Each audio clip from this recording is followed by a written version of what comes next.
Kami semua berharap dan berdoa mudah-mudahan Anda berdua akan mampu mewujudkan rumah tangga Anda nantinya laksana surga bagi Anda berdua. Mudah-mudahan amin ya rabbal alamin. Demikianlah sidang majelis akad nikah khutbah yang singkat ini. Mudah-mudahan ada manfaatnya khususnya bagi Anda berdua, umumnya bagi kami hadir dalam ruangan majelis akad nikah ini.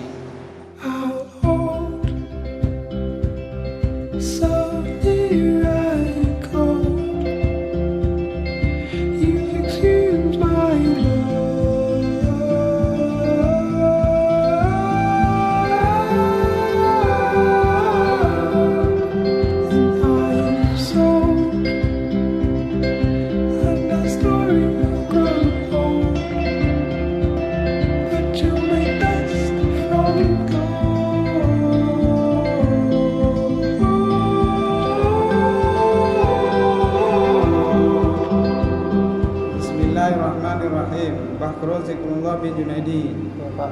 Saya nikahkan Yunita Aryani binti Muhyiddin, adik kandung saya, untukmu dengan mahar 16 mayang emas tunai. Saya terima nikah Yunita Aryani binti Muhyiddin untuk saya dengan mahar 16 mayang emas tunai.